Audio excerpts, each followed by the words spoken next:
غیبت کسی کی عزت پامال کرنے میں آتا ہے، انسان کو ستانے کے لیے بدترین ہتھیار ہے کہ اس کی غیر موجودگی میں اسے برا بھلا کہا جائے اور اس کی برائیوں کو ڈسکس کیا جائے۔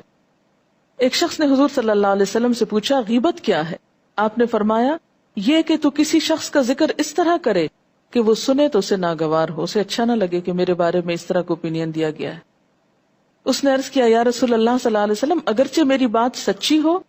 فرمایا اگر تیری بات باطل ہو تو یہی چیز پھر بہتان ہے، الزام ہے۔ وَلَا يَغْتَبْ بَعْضُكُمْ بَعْضًا، تم میں سے بعض کی غیبت نہ کریں۔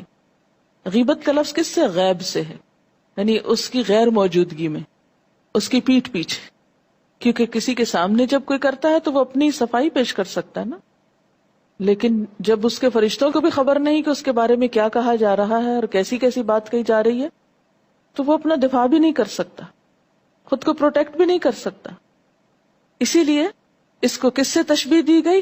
مردہ بھائی کے گوشت کھانے سے، کیونکہ بھائی جب مر جاتا ہے تو اس کو انگلی کو چھری سے کاٹے یا کچھ اور کہیں سے کاٹے تو وہ کچھ بھی نہیں کر سکتا نا، مرا ہوا انسان تو ہاتھ نہیں ہلا سکتا۔ تو غائب انسان مرے ہوئے انسان کی طرح جو خود کو پروٹیکٹ نہیں کر سکتا، پوری طرح دوسرے کے رحم و کرم پہ ہوتا ہے نا۔ تو مرے ہوئے انسان کے ساتھ انسان کا معاملہ کیسا ہونا چاہیے؟ ہمدردی کا نا۔ تو ایک مسلمان دوسرے مسلمان کے لیے آخر ہمدردی کیوں نہیں رکھتا جو اس کے اپنے ہی جسم کا ایک حصہ ہے؟ پھر اسی طرح یہ ہے کہ اگر غیبت اس لیے کی جائے کہ دو انسانوں کے تعلقات خراب ہوں تو یہ چغلی کہلاتا ہے، یعنی برائی کو بس ایسے ہی مزے کے لیے ڈسکس کرتے رہنا، یہ غیبت ہے، خاص اچھی کیوں نہ ہو۔ جھوٹ ہے تو بہتان ہے، اور اگر فساد ڈالنے کے لیے ہے تو چغلی۔ اب بعض صورتیں ایسی ہیں کہ جن میں انسان کو دوسرے کے بارے میں کوئی اوپینین دینے کی ضرورت پڑتی ہے یا دیے بغیر چارہ نہیں ہوتا۔ وہ کون سی صورتیں؟ مثلا ہم دیکھتے ہیں کہ ایک بدو حضور کے پیچھے نماز میں آ کے شامل ہوا اور نماز ختم ہوتے ہی یہ کہتا ہوا چل دیا خدایا مجھ پر رحم کر اور محمد صلی اللہ علیہ وسلم پر، اور ہم دونوں کے سوا کسی کو اس رحمت میں شریک نہ کر۔ حضور صلی اللہ علیہ وسلم نے جب سلام پھیرا تو صحابہ سے فرمایا تم لوگ کیا کہتے ہو، یہ شخص زیادہ نادان ہے یا اس کا اونٹ؟ تم نے سنا نہیں کہ یہ کیا کہہ رہا تھا؟ وہ جا چکا تھا، اس کے پیچھے آپ کہہ رہے ہیں، کیا یہ غیبت نہیں تھی؟ بظاہر تو غیبت ہی نظر آتی ہے، لیکن آپ کو کیوں کہنا پڑا؟ تاکہ دوسرے لوگ ایسا نہ کرنا شروع کر دیں، دوسرے لوگ ایسا کام نہ کریں۔ کیونکہ اگر آپ اس پہ خاموشی اختیار کرتے تو آپ کو معلوم ہے کہ ایسی خاموشی اختیار کرنے کا مطلب کیا ہے۔ آپ کی خاموشی کیا ہوتی تھی؟ تقریری حدیث، ٹیسٹ اپروول، خاموش تلقین کہ ہاں ٹھیک ہے سب ایسا کر سکتے۔ تو بسا اوقات رہنمائی کے منصب پر فائز لوگ اگر کسی ایسی چیز کی طرف نشاندہی کریں بغیر نام لیے تو ایسی صورت میں وہ غیبت شمار نہیں ہوتا۔ اسی طرح کسی کی شادی کے موقع پر کوئی رشتہ ہو رہا ہے اور کوئی آ کے پوچھتا ہے کہ ہاں بھی فلاں تمہارا کلیگ ہے، بتاؤ کیسا ہے، تو اس کی کوئی اگر ایسی عادت ایک آدھ پتہ ہے آئندہ مشکل ہو سکتی ہے شادی کے بعد کسی دوسرے کو، تو اس کا ذکر کیا جا سکتا ہے۔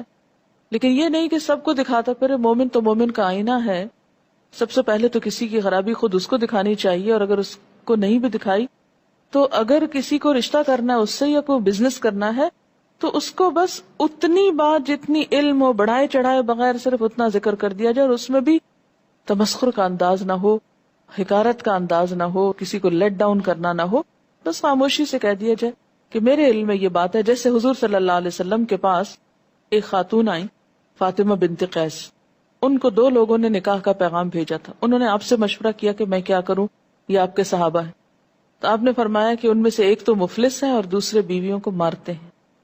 اب یہ دونوں چیزیں ویسے تو غیبت میں شمار ہوتی، لیکن آپ کو بتانی پڑی تاکہ یہ خاتون پہلے سے اپنے مائنڈ کو پریپیئر کر لے کہ اگر مارنے والے کے ساتھ زندگی گزار سکتی ہے تو ٹھیک ہے قبول کر لے، اور اگر ایک شخص مفلس ہے غریب ہے اور یہ اس پہ قناعت کر لے گی تو ٹھیک ہے کر لے۔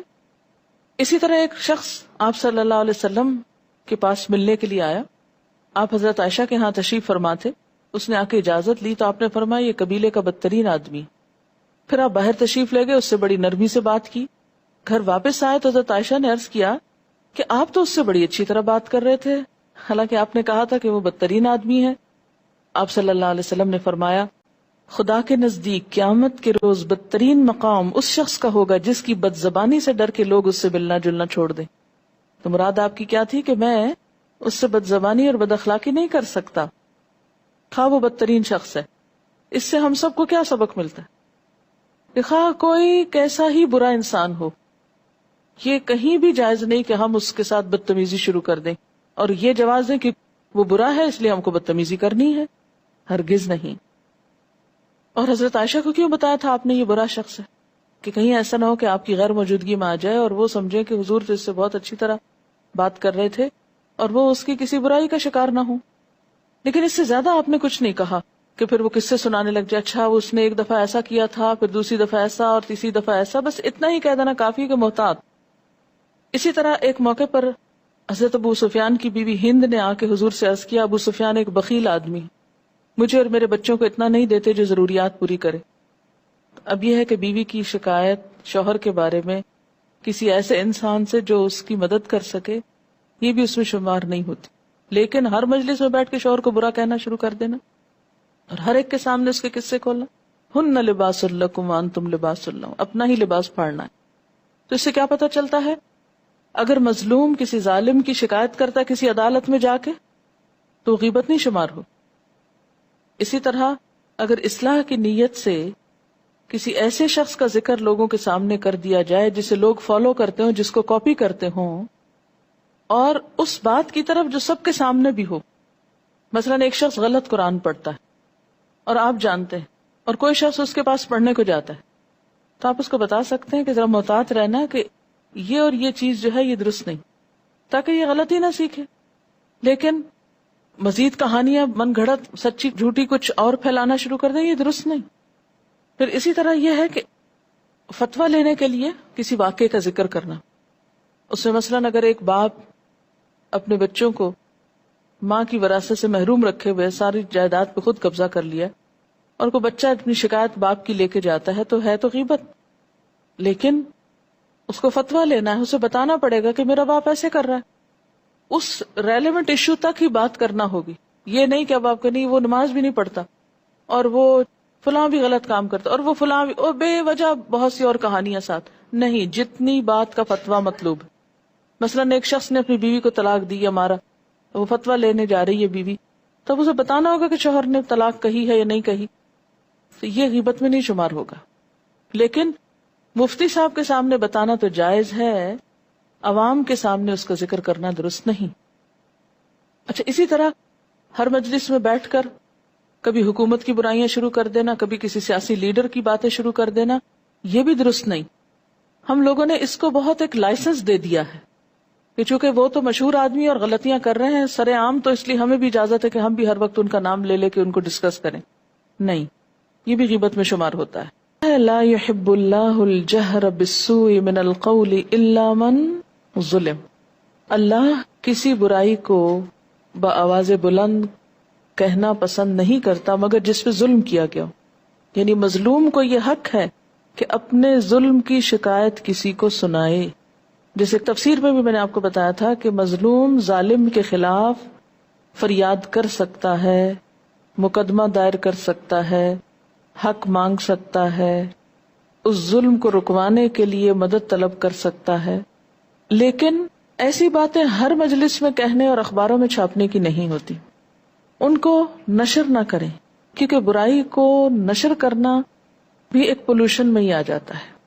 کیا کریں؟ اس کے پاس جائیں جو آپ کی مدد کر سکے. ابھی بات ہے نا کہ جب کوئی آپ کی برائی کرے تو جواباً آپ نہ کریں، چھوڑ دیں ان کو ان کے حال پہ. انہوں نے اپنے لیے اپنی کمائی کرنی ہے اور ہم کو اپنی کرنی. انہوں نے ہماری قبر میں نہیں آنا اور ہم نے ان کی قبر میں نہیں جانا. انہوں نے ہمارا حساب نہیں دینا اور ہم نے ان کا نہیں دینا. جس کو جو کہنا ہے وہ ابھی سورۃ قاف پڑھیں گے کہ سب لکھا جا رہا ہے. شیخ سعدی کا قول ہے، تم نے غیبت کرنا ہے تو اپنی ماں کی کرو، کیونکہ تمہاری ماں تمہاری نیکیوں کی زیادہ حقدار ہے. یہ یاد رکھیں کہ جس کی آپ غیبت کرتے ہیں، جس کو آپ برا بھلا کہتے ہیں، جس کو آپ نیگیٹو وے میں ڈسکس کرتے ہیں، دراصل آپ اپنی نیکیاں اس کو بھیج دیتے ہیں۔ نیکیاں سمیٹنا ایک تکلیف دہ عمل ہوتا ہے، تو کبھی کسی کی باتیں سن کر خاموش ہو کر بھی نیکیاں جمع کی جا سکتی، ٹھیک ہے۔ اسی طرح یہ ہے کہ اگر آپ سے کسی کی غیبت ہو گئی ہے یا ہوتی رہی ہے تو اس کے لیے بخشش کی دعا کریں، اس کی طرف سے صدقہ کریں، اور یہ سوچیں ضرور کہ میں اپنی اتنی ساری نیکیاں اس کو دے چکی